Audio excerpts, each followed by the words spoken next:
कर गलत गलत सोचते रहते हो, मेरी आंखों में कुछ हो गया, आंखों में कुछ हो गया, आंख खराब होती चली जाएगी, होती चली जाएगी, सिर में दर्द हो गया, माइग्रेन हो गया, ना जाने क्या हो गया, ब्रेन हेमरेज हो गया, ये हो गया। गलत सोच रहे हैं। बीमारी से जितना व्यक्ति दुखी नहीं है उतना उस बीमारी के बारे में गलत गलत सोचकर, पाँव में तकलीफ हो गई, कमर में तकलीफ हो गई, कहीं मुझे कुछ हो तो नहीं जाएगा, कहीं मुझे कुछ हो तो नहीं जाएगा, कहीं मुझे कुछ हो तो नहीं जाएगा, कहीं मुझे कुछ हो तो नहीं जाएगा।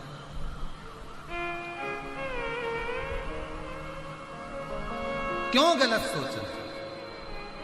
अच्छा सोचिए। हम पहले भी कहे कि मत बुरे कर्म कर बंदे वरना पछताएगा, भगवान की आंखों से तू बच नहीं पाएगा, तू बच नहीं पाएगा।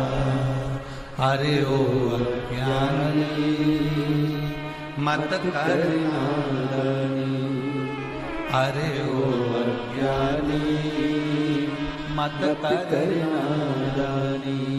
तेरे कर्म का फल भी तो ही पाएगा, जैसा किया तूने तेरे आगे आएगा।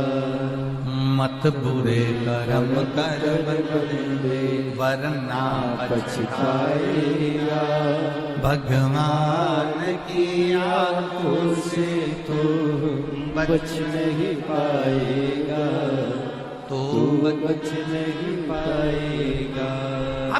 अपना अच्छा सोच लेकर आओ, अच्छे विचार लेकर आओ, अच्छे कर्म करते चले। अगर अच्छी सोच रख रहे हो, अच्छे विचार रख रहे हो, अच्छा कर्म कर रहे हो, तो दुनिया में किसी की सामर्थ्यता नहीं है कि कोई तुम्हारा बुरा कर दे।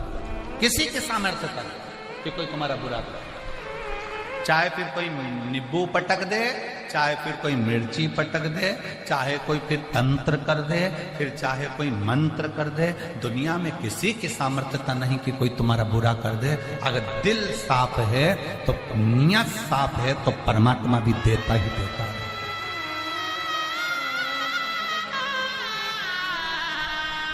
कितना सुंदर कहा, मन चंगा तो जम के बोलो जरा, मन चंगा तो कठोते में गंगा, कठोते में गंगा।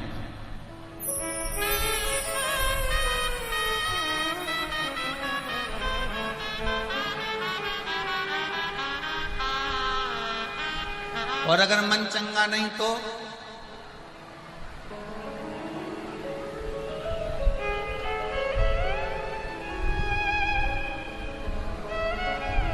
बहुत सारा करोड़ों का धन हो और मन चंगा नहीं हो तो भी फिर व्यक्ति नंगा की नंगा ही है। क्या मतलब? मन चंगा है तो कठोते में गंगा, और धन ऐश्वर्य वैभव बहुत कुछ है। हमने तीसरे दिन की कथा में आपको कहा था कि दाम, नाम और राम।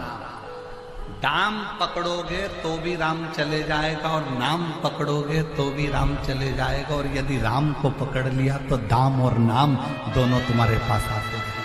संपदा भी आएगी और ऐश्वर्य भी आएगा। आज दुनिया के लोगों ने परमात्मा को छोड़ दिया, आज दुनिया के लोगों ने भगवान को छोड़ दिया। जैसे ही षडानंद कार्तिकेय जी ने कहा मां मैं तारकासुर को मारने के लिए जा रहा हूं, मां ने रोक लिया, रुक रुक। षडानंद कार्तिकेय रुको, स्कंद रुको, तुम कह रहे हो कि मैंने मारा, मैं मारने जा रहा हूं? यही तो भ्रम है दुनिया का।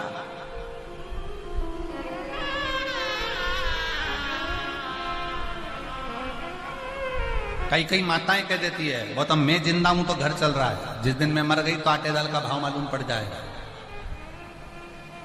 ये मैं का जो संबोधन है ना, ये बहुत भारी संबोधन है। होता है, एक टीचर ने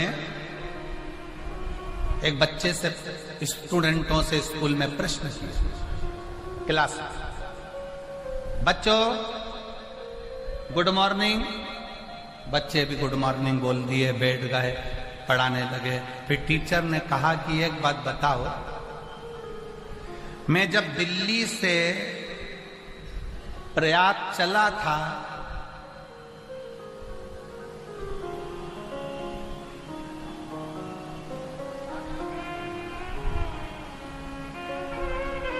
दिल्ली से जब मैं प्रयाग चला था तब मेरी उम्र 22 वर्ष थी।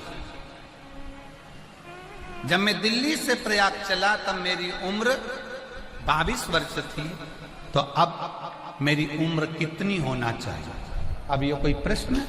पर टीचर ने प्रश्न करा, बच्चे बेचारे घबरा गए, अब क्या उत्तर दें, क्या बोलें। सब बच्चों से कहा बताओ मेरी उम्र कितनी है। एक बच्चा से खड़े होकर पूछा, बच्चे ने कहा गुरुजी ये कोई प्रश्न है क्या जिसकी हम बताएं कि तुम दिल्ली से प्रयाग चले थे तो तुम्हारी उम्र 22 साल की थी, या 50 साल के थे तो मेरी उम्र बताओ, या 60 साल के थे तो मेरी उम्र कितनी होगी।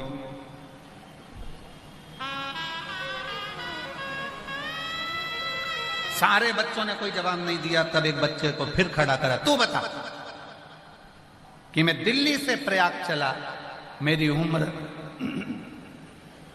इतने वर्ष है, तो अभी मेरी उम्र कितनी है? इतने में बच्चा बोला, गुरुजी अगर मैं सही में बता दूंगा तो। गुरुजी बोले बता, पूछा ही प्रश्न मैंने इसलिए। तो कहा गुरुजी तुम्हारी उम्र 44 वर्ष है। गुरुजी ने कहा वाह, गुड बॉय, बहुत बढ़िया, इतना जोरदार बोला। पर तुझे कैसे मालूम कि मेरी उम्र 44 साल है? बच्चे ने कहा गुरुजी मेरे घर में मेरा एक भाई है 22 साल का, वो आधा पागल है।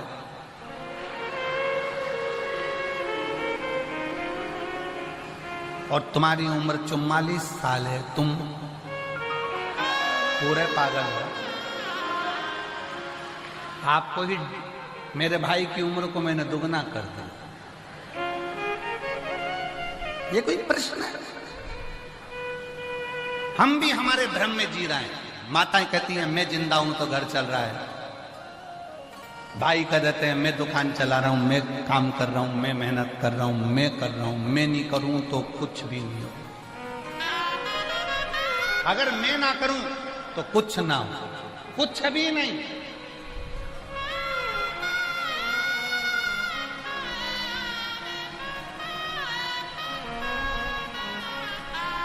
करोड़ों करोड़ों लगभग कल तक का आंकड़ा था 51 करोड़ भक्तों ने त्रिवेणी का संगम का स्नान किया। अब 51 करोड़ भक्तों को कौन संभाल रहा था? अगर संभालने वाला कोई था, माना प्रशासन ने पूरी बहुत व्यवस्थाएं करी, पर सत्यता तो ये है कि इतने करोड़ों को आना जाना खाना रहना, कब आ रहे थे कब जा रहे थे। अगर प्रयाग वाले एकांत में बैठकर विचार करेंगे तो उनको लगेगा इसको बुलाने वाला, खिलाने वाला, सुलाने वाला, निलाने वाला कोई दूसरा नहीं था, स्वयं गंगा महारानी कर रही थी। और अपने हाथ सामर्थ्यता नहीं किसी की, सामर्थ्यता नहीं।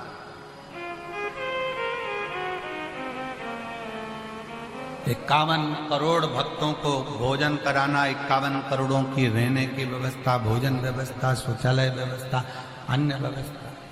और उसके बाद भी कई लोग ऐसे हैं कि दिन भर बैठकर गलतियां छांटते रहते हैं। बताओ इतनी सारी गंदगी हो गई।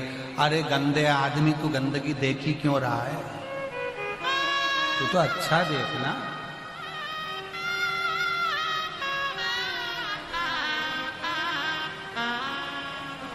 बहुत ऊपर उड़ता है गिद्ध, बहुत ऊपर उड़ता है गिद्ध, तो भी नीचे मांस का टुकड़ा देखता रहता है। कई लोग संसार में ऐसे हैं बहुत ऊंचे से औहदे पर बैठने के बाद भी गंदगियां ढूंढते रहते हैं, अच्छा ही नहीं ढूंढ पाते, अच्छा नहीं ढूंढ पाते। श्रेष्ठ ढूंढो, अच्छा ढूंढो।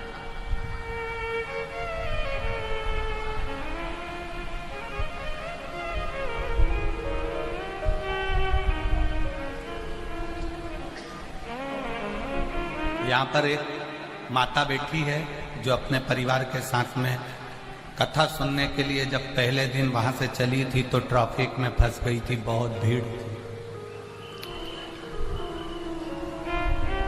हमको जहां हम रुके हैं सतुआ बाबा शिविर में, वहीं पर वो अपनी बात सुना रही थी। कहीं बैठी होगी तो वो खड़ी हो जाएगी कि गुरुजी हम ट्रैफिक में फंस गए, इतना भीड़। परिवार वालों ने कहा कि कितना किलोमीटर बचा है, तो कहा कि 10 किलोमीटर बचा है पर पहुंचना बड़ा मुश्किल है। तो बच्चों ने कहा एक काम करो माँ वापिस आ जाओ। हम और वो महिला बैठी होगी, हम लोग जब वापिस जाने का विचार करा तब हमने सोचा कि भोले बाबा, हम तो जब घर से चले थे तो 1 लोटा जल चढ़ा के चले थे कि शिव महापुराण की कथा प्रयाग में सुनेंगे। कहीं बैठी होगी तो वो हाथ हिला सकती है कि 1 लोटा जल चढ़ाकर चले थे कि बाबा हमको कथा सुनने को मिलेगी और हम कथा सुनेंगे, पर हम तो वापिस जा रहे हैं।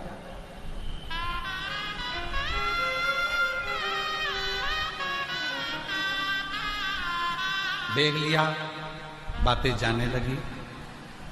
एक ऑटो वाला आया, ऑटो वाला आकर कहता है तुम वो प्रदीप मिश्रा कथा कर रहा है वहां जाना है तुमको? कहाँ? सतुआ बाबा शिविर में। हाँ, तो कथा तो कल से चालू होगी। हाँ, चलो मेरे ऑटो में बैठो, मैं तुमको लेकर चलता हूँ। इतना बता रहा था वो, इतना बता रहा था, हमारे पास तो पैसा भी इतना नहीं है, केवल 150 रुपये पड़े हैं, अगर तुम 10 किलोमीटर दूर ले जाओ। उसने कहा पैसे के लिए थोड़ी ना काम कर रहा हूँ, तू तो बैठ मेरी ऑटो में।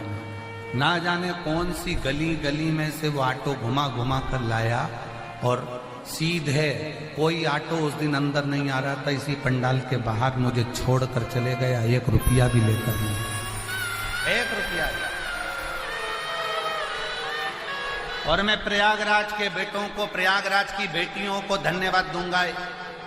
कई बेटे बेटियां प्रयागराज के ऐसे हैं जिन्होंने भले पूरे मेले में जो भी व्यापार करा हो, दुकान लगाई हो, कार्य करा हो, मोटरसाइकिल चलाई हो, गाड़ियां चलाई हो, पर कई प्रयागराज के बेटा बेटी स्कूटी से, मोटरसाइकिल से बुजुर्गों को फ्री में पंडाल तक छोड़ रहे हैं और पंडाल से उनके पंडाल तक छोड़ रहे हैं। उनको नमन है, 1 रुपया नहीं।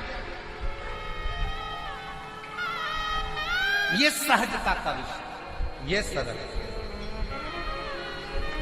कौन आता है कौन बुलाता है, महज ब्रह्म है, करता सब विधाता है, करने वाला तो शिव है। आप और हम तो माता पार्वती जी का ये शब्द अपने पुत्र के लिए, स्कंद के लिए, स्कंद ये मत के कि मैं तारकासुर को मारूंगा। तारकासुर को तू नहीं मार सकता। तारकासुर ने शंकर भगवान की वो आराधना करी है, तारकासुर ने वो वचन मांगा है।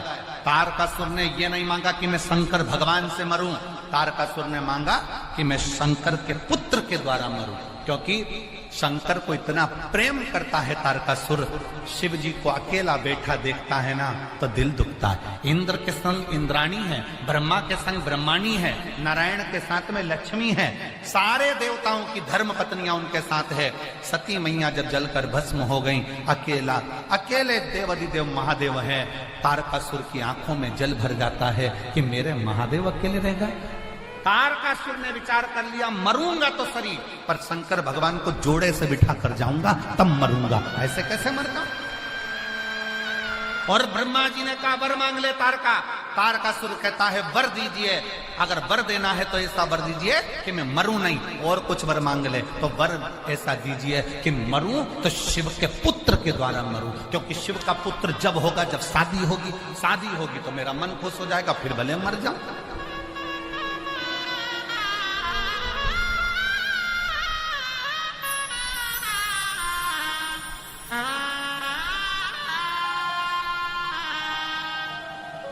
फिर भले प्राण छूट जाए। शिव से मांगा वर ऐसा दीजिए, वर मिला तारकासुर को कि वर है तेरे को शंकर भगवान के पुत्र के द्वारा मरेगा। पार्वती जी कह रही हैं अपने पुत्र षडानंद कार्तिकेय को, ना ये मत कह कि मैं तारकासुर को मारूंगा, तारकासुर को तू नहीं मार सकता, तारकासुर के दिल में शिव बसा है। महाकाल के भक्त पर अगर एक उंगली उठा, एक निगाह उठाकर कोई देख ले, महाकाल के भक्त पर कोई गलत दृष्टि से देख ले, तो उसका जवाब भक्त नहीं देता, वो भस्म रमाने वाला स्वयं आकर देता। महाकाल का भक्त स्वयं जवाब नहीं देता, महाकाल का भक्त स्वयं जवाब नहीं दे पाता। महाकाल का भक्त अपशब्द कहने वाले अपशब्द कह देते हैं, ताना देने वाले ताना दे देते हैं, गाली देने वाले गाली दे देते हैं, आड़ा टेढ़ा कहने वाले आड़ा टेढ़ा कह देते हैं, पर शंकर का भक्त मौन होकर आनंद के साथ शिव भक्ति में रमा रहता है। जवाब वो दे, कोई दूसरा क्यों जवाब देगा? जवाब वो दे। अच्छा एक बात बताओ, पति के साथ पत्नी जा रही हो, बाप के साथ बेटी जा रही हो, भाई के साथ बहन जा रही हो, जेठ के साथ बहू जा रही हो, मामा के साथ भांजी जा रही हो,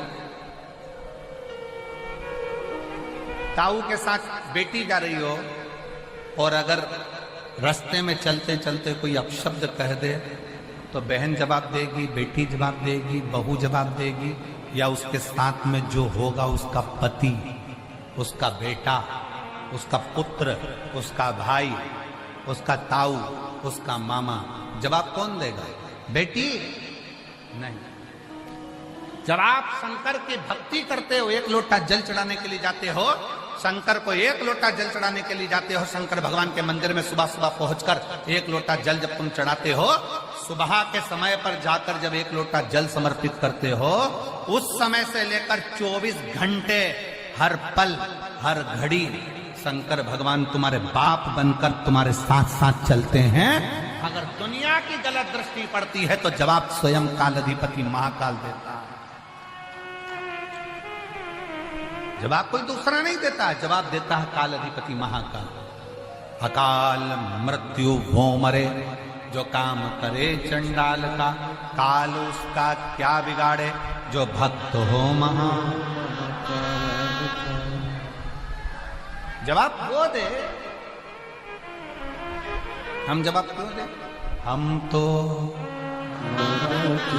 भरोसे चलते हैं, हम तो बाबा के भरोसे चलते हैं।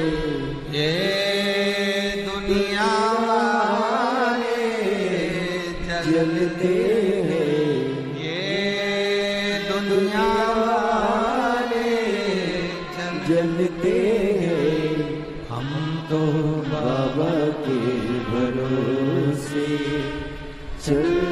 हम उसके आश्रित होकर चलते, हम उस पर समर्पित होकर चलते।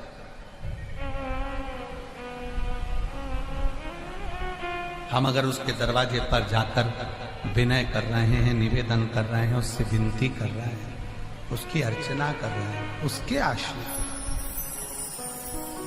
उसके आश्रित।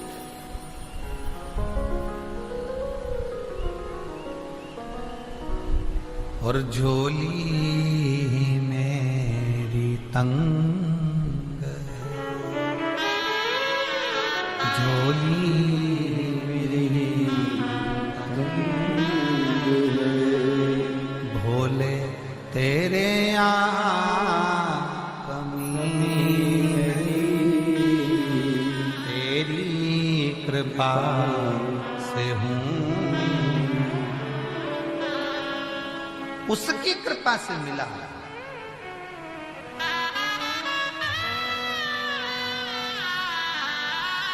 उसकी कृपा, इसीलिए कहते हैं जो जैसी भावना लाया वो वैसा ही फल पाया, नहीं खाने से लौटाया वो मन ही मन हर्षाया। और कर दिया माला माल।